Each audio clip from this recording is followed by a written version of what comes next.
Salut les boys, faut qu'on se dise la vérité. eFootball, c'est pas juste un jeu de foot. C'est une machine psychologique. Je l'ai dit sur mes plusieurs lives. Aujourd'hui, j'en en parle. En fait, la question, c'est pas si on se fait manipuler. Ça, c'est acquis. La vraie question, c'est à quel point. Dans cette vidéo, je vais vous dire les choses qui vont peut-être vous déranger. Si t'es pas prêt à remettre en question la façon dont le jeu nous manipule, ferme cette vidéo et gardons ça dans l'oubli. Les boys, je vais commencer par des faits réels. Vous allez tout de suite comprendre de quoi je parle. Le cercle de l'habitude, lundi et jeudi.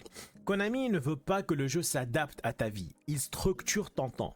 Maintenant, lundi, jeudi, ce sont deux journées clés. On attend les mises à jour, les événements, les joueurs, la méta. Mais quand tu ne joues pas, eFootball est toujours dans ta tête. Ta semaine commence à tourner autour de ces deux jours-là. Ce qu'on appelle créer l'addiction par l'attente. La vraie réussite de Konami, c'est pas le gameplay, c'est l'attente qu'il crée. L'attente d'un nouveau correctif, l'attente d'un joueur qui va changer ton équipe, R9, Rominigi, Mathaus, etc. L'attente de la prochaine mise à jour. La Master League, le système d'échange, etc. En fait, tu joues plus pour le plaisir, mais tu joues par habitude. Et tant que tu attends, tu vas rester. C'est ce qu'on appelle l'attente, l'addiction par l'attente. Et ça, c'est la vraie manipulation psychologique. Maintenant, les boys, on va aller en depth, on va aller en profondeur. Le matchmaking, est-ce un jeu de hasard? En fait, beaucoup pensent que le matchmaking est aléatoire.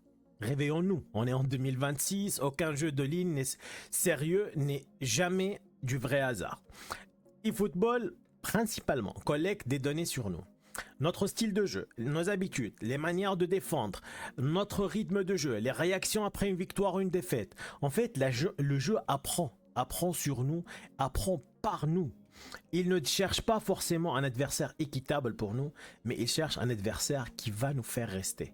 C'est ça l'objectif principal de Konami. Et si on parle de matchmaking, c'est sûr que l'étape après, ça va être la division. Est-ce que la division nous force à payer ou à spinner? En fait, il te fait croire que ton équipe n'est jamais suffisante. Après une game que tu as perdu, la division te fait croire que l'équipe n'est jamais suffisante.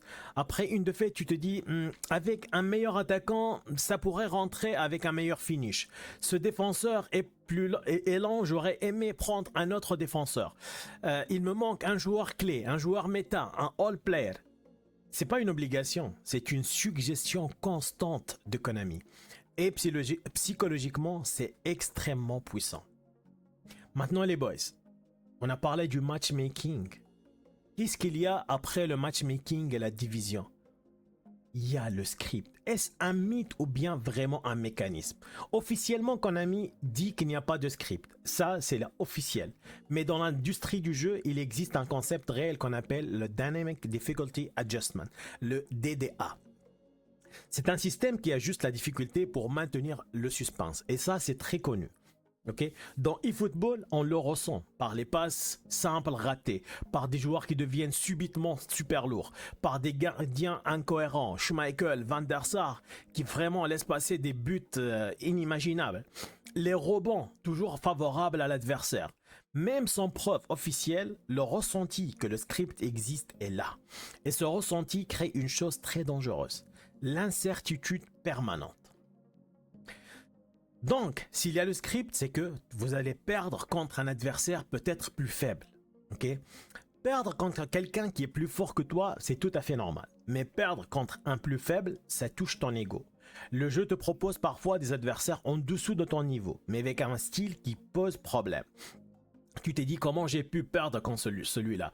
Et cette colère pousse à relancer un match. Okay? Mais l'adversaire choisi n'est pas choisi au hasard. Il est choisi déterminant un style de jeu qui est opposé à ton style de jeu, à un système de jeu opposé à ton système de jeu pour te faire perdre la game et pour faire la rage, pour faire monter la rage et la colère. Maintenant les boys, on va parler d'une nouvelle arme psychologique, le Smart Assist, oui. Un sujet qui fait couler beaucoup d'encre, qui fait parler dans tous les streams. Donc, maintenant, c'est quoi le Smart Assist d'abord? D'abord, le Smart Assist est vendu comme une aide pour les débutants. Mais en réalité, c'est une arme psychologique massive. Faut comprendre comment il fonctionne. Pour quelqu'un qui a activé le Smart Assist, qu'est-ce que le Smart Assist fait? En fait, le Smart Assist, c'est un input reader. Il va lire tes décisions, ton rythme, tes habitudes, ta logique de placement. Et en fonction de ça, le IA va s'adapter à ton style. Et il ne te laisse pas progresser, ça c'est sûr et certain. Mais il corrige à ta place. Le résultat attendu, c'est que c'est sûr que tu vas gagner, mais tu comprends pas pourquoi et tu n'apprends rien. Tu es juste assisté. Maintenant, pour les personnes qui jouent contre des smarters, pourquoi tu n'arrives pas à battre un smarter? Quand tu joues contre un joueur qui a activé le smart, en fait, tu ne l'affrontes pas lui-même.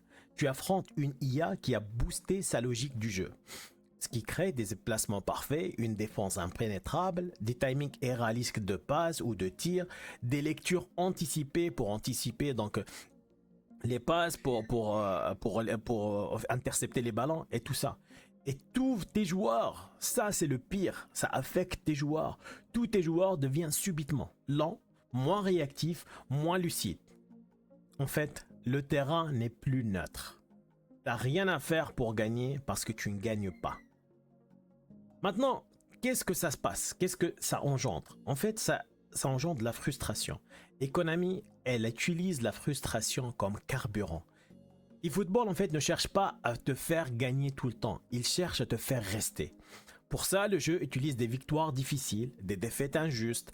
Tu perds, tu vas relancer. Tu gagnes, tu veux te faire confirmer. C'est le même principe que les machines à sous, le renforcement intermittent. Tu ne sais jamais quand la récompense arrive, mais tu continues. Tu continues encore et encore et encore. Et tu sors pas de ce cercle vicieux. Tu perds, frustration, tu relances, tu gagnes, tu confirmes, tu veux continuer. Et tu passes des heures et des heures à jouer. Donc les boys, finalement, eFootball n'est pas forcément truqué. Mais c'est un jeu conçu pour jouer avec tes émotions. Frustration, espoir, colère, doute, soulagement. Le vrai danger, c'est pas de perdre des matchs. Mais c'est quand ton temps, ton énergie, ton mental commence à dépendre d'un jeu. Là, ça devient dangereux. Donc, posez-vous la vraie question. Est-ce qu'on joue aujourd'hui pour le plaisir? Ou bien parce que le jeu nous a appris à rester? Ou bien on se fait manipuler pour rester? Ça, c'est la vraie question. Est-ce qu'on se fait manipuler psychologiquement pour rester sur le jeu? En fait, pour les smarters, quand un jeu t'aide à gagner sans t'aider à comprendre, en fait, il n'est pas en train de t'élever, mais il est en train de te contrôler. Ça, c'est la question. À bien réfléchir à cette question pour les personnes qui jouent au smart.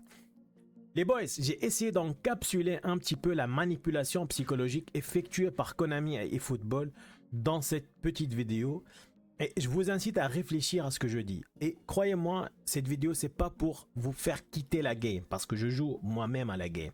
Mais c'est juste, on veut jouer à la game en étant plus conscient des actes de Konami et de eFootball. Ok, jouons avec plein conscience, c'est mieux que de jouer dans l'ignorance.